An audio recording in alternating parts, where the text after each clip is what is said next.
믿음의 식구들이요, 오늘은 믿음과 두려움이라는 제목으로 하나님의 말씀을 같이 나누길 원합니다.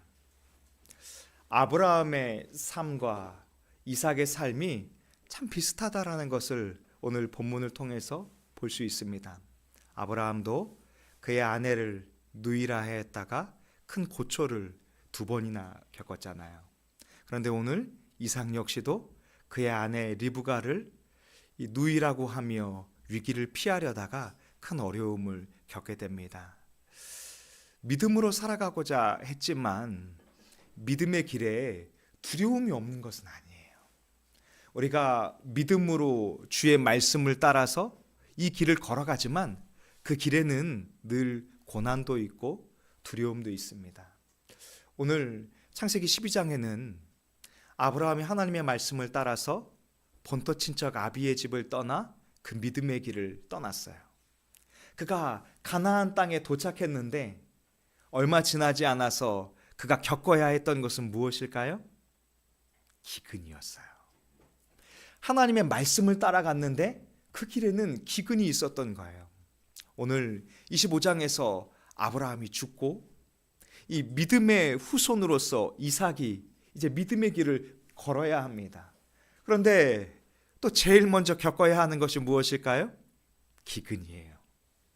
1절에 보면 아브라함 때에 첫 흉년이 들었더니 그 땅에 또 흉년이 들매. 하나님이 말씀하신 그 믿음의 길을 걸어갈 때에도 우리의 인생 가운데 흉년과 기근이 있다는 거예요. 우리는 예수님 믿으면 복받고 구원받고 우리의 마음이 평안해지고 이제 모든 것을 다 이루었다, 이 땅에서 안정되게 살다가 주님 나라 가야지, 이렇게 생각할 수도 있어요. 여러분, 그런데 그것은 믿음의 삶을 자세히 보지 않은 것입니다. 하나님은 아브라함을 본토 친척 아비의 집에서 떠나 주의 말씀을 따라 갈 수 있도록 불러주시고 예수 그리스도 하나님을 경외하게 하여 주시고 그 믿음의 길을 시작하게 해주시는 거예요. 오늘 우리가 하나님의 독생자이신 예수 그리스도를 믿음으로 말미암아 우리는 구원받은 줄로 믿습니다. 그런데 우리의 삶은 이제 다 이룬 것이 아니에요. 예수님 믿고 나는 이제 구원받았으니까 빨리 주님 나라 왔으면 좋겠다, 내가 빨리 주님 나라 갔으면 좋겠다. 여러분, 그런 마음 갖고 계시죠? 저도 그래요. 그런데 주님은 우리를 구원하기 위해서 불러주셨지만 그것이 전부가 아니다, 이렇게 말씀하세요. 우리가 예수 그리스도를 믿고 믿음의 삶을 살아가기를 원하시는 거예요. 또 우리를 통해서 하나님의 이 십자가 구속의 복음이 나타나기를 원하세요. 그래서 주님은 이렇게 믿음의 사람들을 불러주신 것입니다. 그런데 그 믿음의 삶을 주님의 말씀을 따라 살아간다 할지라도 오늘 말씀처럼 흉년도 있고 두려움도 있고 어려움도 겪게 됩니다. 그래서 항상 보면 믿음과 두려운 현실은 공존하는 것 같아요. 그때 주님이 우리에게 물으시죠. 너는 어떤 길을 선택하려느냐? 내 눈에 보이는 현실을 보려느냐? 아니면 믿음으로 살아가고자 하느냐? 믿음으로 살아간다고 해서 두려움이 확 사라지는 것은 아닙니다. 믿어도 여전히 어때요? 두렵죠. 믿음의 길을 걸어가면 어때요? 힘들죠. 그러나 그곳에서 주님은 약속을 해주시는 거예요. 오늘 아브라함 때 첫 흉년이 들었더니 그 땅에 또 흉년이 들매 이삭이 그랄로 가서 블레셋 왕 아비멜렉에게 이르렀더니, 이 그 땅을 벗어나지 않고 이삭이 그랄에 가서 이 블레셋 아비멜렉에게 이르렀어요. 문제가 뭘까요? 2절에 보니까 2절이요. 여호와께서 이삭에게 나타나 이르시되 애굽으로 내려가지 말고 내가 내게 지시하는 땅에 거주하라. 여러분, 주님이 왜 이삭에게 애굽으로 내려가지 말라 하셨을까요? 이삭의 속마음이 지금 어떤 마음일까요? 애굽으로 내려가려고 했던 거예요. 아브라함이 애굽에 갔던 것처럼 이삭 역시도 애굽에 가고 싶은 마음이 있는 거예요. 여기 그랄은 물론 그 당시의 상황에서는 이 가나안 땅에 있는 그나마 비가 조금 더 많이 내리는 이 그랄이었지만 그것만으로는 이 기근을 피할 수 없는 거예요. 그래서 아버지가 그러했던 것처럼 이삭 역시도 애굽으로 내려가서 오히려 조금 안정되고 평화롭기를 원했던 것이죠. 그런데 하나님은 아브라함이 애굽에 내려갈 때에는 그저 바라보고 계셨다가 이삭이 애굽에 내려가려고 하니까 주님 그것이 허용하지 않으시죠. 그리고 말씀하기를 내가 내게 지시하는 땅에 거주하라. 하나님의 명령이 이삭에게 주어진 것입니다. 오늘 우리가 이 하나님의 말씀을 받게 되었을 때 우리에게는 이 하나님의 말씀이 복음이잖아요.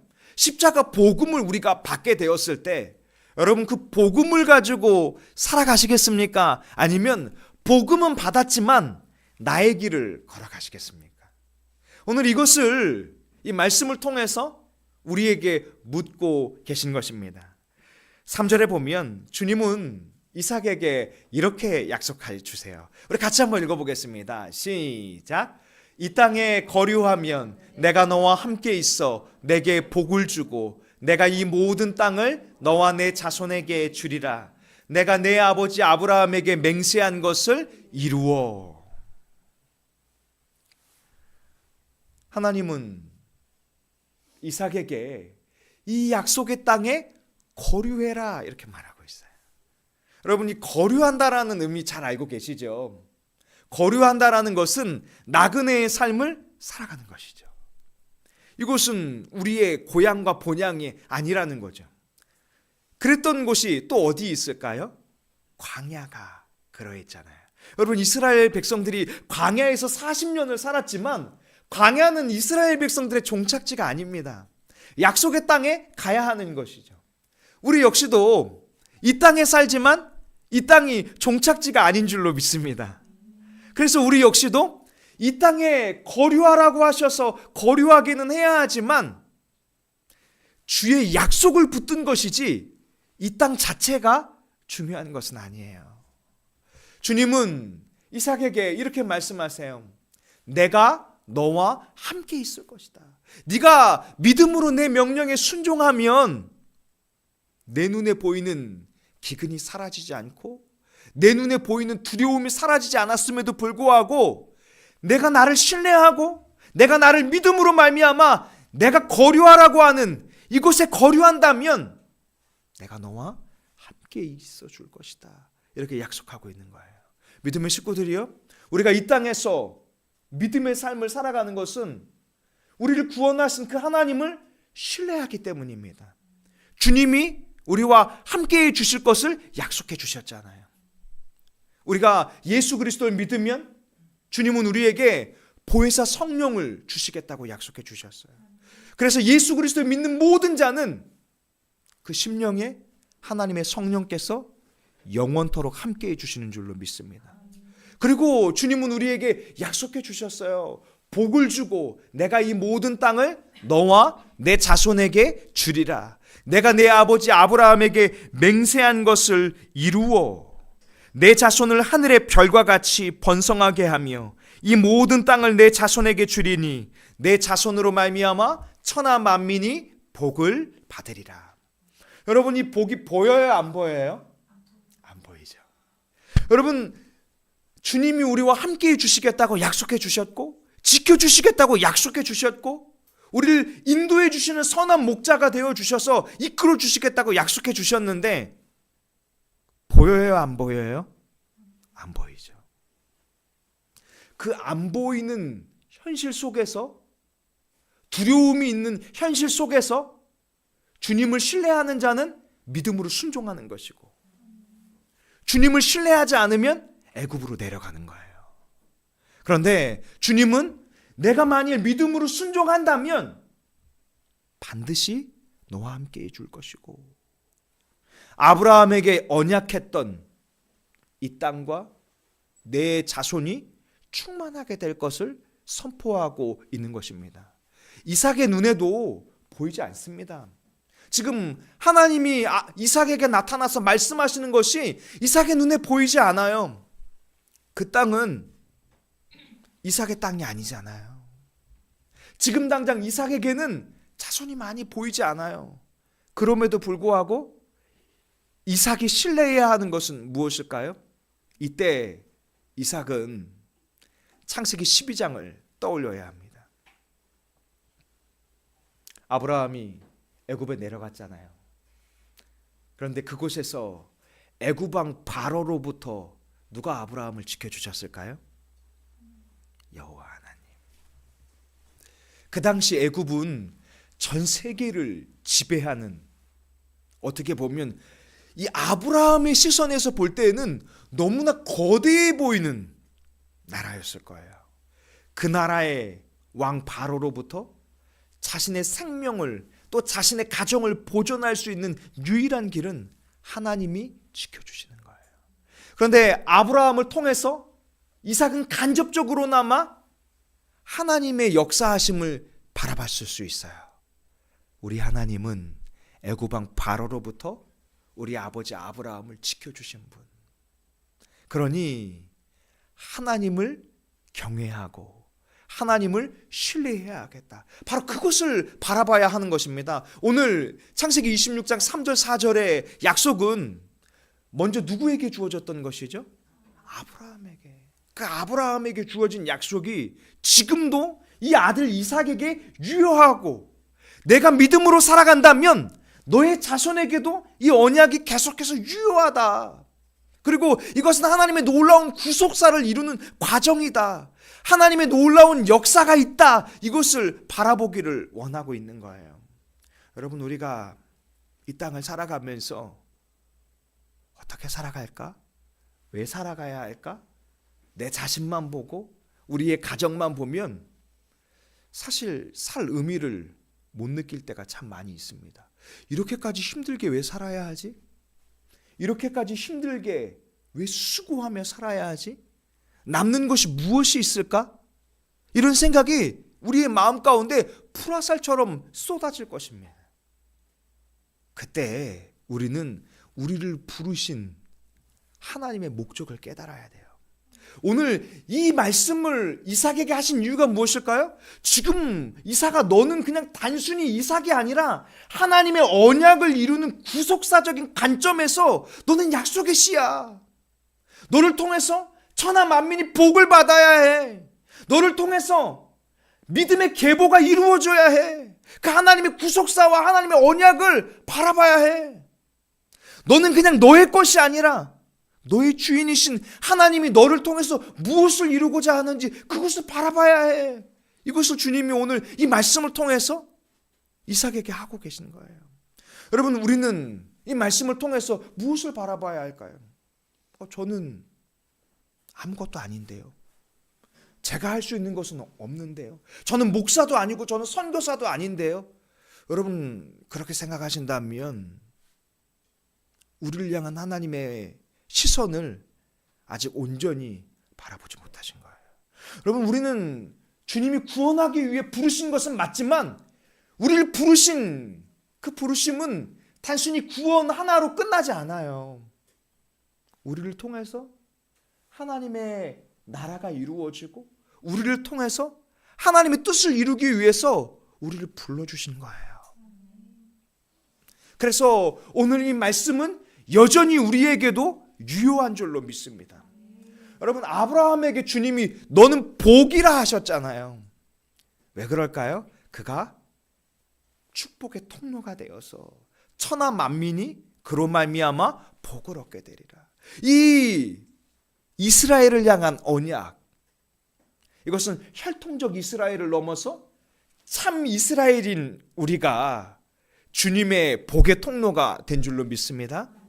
여러분, 그래서 우리가 믿음의 삶을 살아가셔야 하는 거예요. 믿음으로 하나님의 나라를 바라보셔야 되는 거예요. 이미 이 땅에 임한 하나님의 나라, 그리고 완전히 임한 하나님의 나라를 바라보며 다시 오실 예수 그리스도를 바라보며 주님, 오늘 내가 주님을 위해서 어떤 마음으로 살아가길 원하십니까? 주님, 내가 오늘 하루를 살아가면서 사람들을 만날 때 어떤 마음으로 살아가기를 원하십니까? 내가 학교에서, 일터에서 우리가 1등하기 위해서 주님 부르셨을까요? 돈을 많이 벌기 위해서 우리를 부르셨을까요? 저는 그렇지 않다고 생각합니다. 주님은 돈이 필요하면 우리에게 충분히 주실 수 있는 분이에요. 우리를 통해서 무엇을 얻으려고 하시는 것이 아니에요. 우리를 이 땅에서 예수 그리스도의 사람으로 불러주시고 머리 대신 예수 그리스도 안에서 주의 교회로 불러주시고 믿음의 공동체로 불러주신 이유가 분명히 있을 줄로 생각합니다. 바로 그것을 바라보며 살아가는 것이 성도의 삶이에요. 5절에 보면 이는 아브라함이 내 말을 순종하고 내 명령과 내 계명과 내 율례와 내 법도를 지켰습니다. 여러분, 이 말씀은 사실은 우리의 시선에서는 받아들이기 어려워요. 여러분, 아브라함이 하나님의 말씀에 잘 순종했을까요? 못했을까요? 사실 아브라함은 이미 창세기 12장에서도 20장에서도 자신의 생명을 잃을까 두려워서 아내를 누이라고 했고, 또 하나님이 약속의 씨를 주시겠다고 하는데 계속해서 믿어요, 못 믿어요? 못 믿어요. 근데 그럼에도 불구하고 하나님이 지금 누구에게 이야기하고 계세요? 이삭에게 아브라함을 가리켜 말씀하기를, 아브라함이 내 말에 순종했다.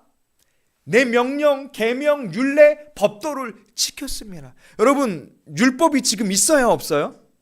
지금은 없어요. 그런데 주님은 오히려 율법에 대한, 말씀에 대한 것을 설명하시면서 명령, 계명, 율례, 법도 마치 이 율법이 있는 것처럼 이삭에게 아브라함이 그 말씀을 지켰다, 이렇게 설명하고 있죠. 무엇을 가리키고 있는 것일까요? 믿음으로. 우리의 삶의 방향을 믿음에 두고 하나님께 두고 하나님의 나라에 두고 연약하지만 그 믿음의 길을 걸어가고자 했음을 주님이 귀하게 여기신 거예요. 그래서 창세기 15장에 보면 아브라함이 하나님을 믿음에, 하나님이 그 믿음을 보시고 아브라함을 의롭다 여기셨다, 이렇게 설명해 주고 있는 거예요. 믿음의 식구들이요? 그랬더니 6절에 보니까 이삭이 그랄에 거주했어요. 여러분, 여기서 이야기가 딱 끝나면 해피엔딩이에요. 하나님이 언약을 주셨고 이 언약을 순종하면 축복해 주시겠다고 했고, 지금 이삭이 그 말씀에 순종했어요, 안 순종했어요? 순종했어요. 그런데 그때로부터 무슨 일이 생깁니까? 7절에 보니까 그곳 사람들이 그의 아내에 대하여 물으매 그가 말하기를 그는 내 누이라 하였으니 리브가는 보기에 아리따움으로 그곳 백성이 리브가로 말미암아 자기를 죽일까 하여 그는 내 아내라 하기를 두려워함이었더라. 믿음으로 거주했는데 이삭에게 뭐가 찾아왔어요? 시험이 찾아오죠. 근데 그 시험을 이겨냅니까? 못 이겨냅니까? 이겨내지 못하죠. 왜요? 이게 참 역사가 반복되는 것처럼 이 희한하게도 아브라함이 실수했던 것을 동일하게 이삭 역시도 실수하죠.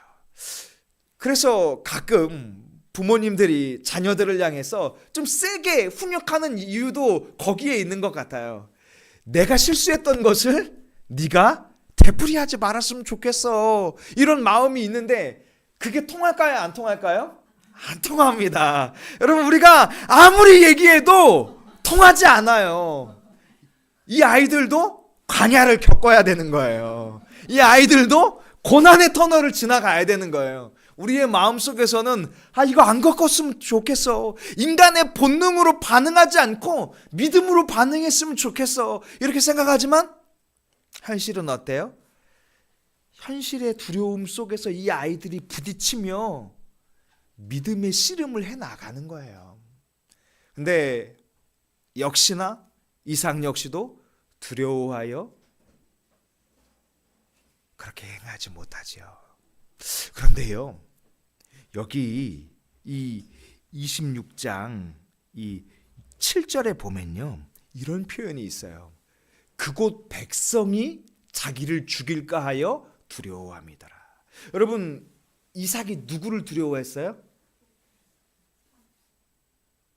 블레셋 백성, 그랄 백성을 두려워했지요. 그런데 어떤 일이 일어나냐 하면 8절에 보면 이삭이 거기 오래 거주하였더니 이삭이 그 아내 리브가를 껴안은 것을 블레셋 왕 아비멜렉이 창으로 내다본지라. 이에 아비멜렉이 이삭을 불러 이르되 어찌하여 리브가가 내 아내이거늘 누이라고 했느냐, 이렇게 물었어요. 그랬더니 이삭이 뭐라고 대답합니까? 내가 죽게 될까 봐 두려워서 그랬다는 거예요. 그랬더니 10절에 보면 아비멜렉이 이렇게 말해요. 내가 어찌 우리에게 이렇게 행하였느냐? 백성 중 하나가 내 아내와 동침할 뻔하였도다. 내가 죄를 우리에게 입혔으리라. 여러분, 지금 이 이삭의 아내인 리브가에게 죄를 짓는 것을 아비멜렉이 왜 두려워할까요? 이삭과 리브가의 하나님을 두려워하고 있는 거예요. 이삭과 리브가에게 죄를 지은다고 해서 하나님이 만약에 존재하지 않는다면 그들이 과연 이삭과 리브가를 두려워했을까요? 그럴 리 없죠.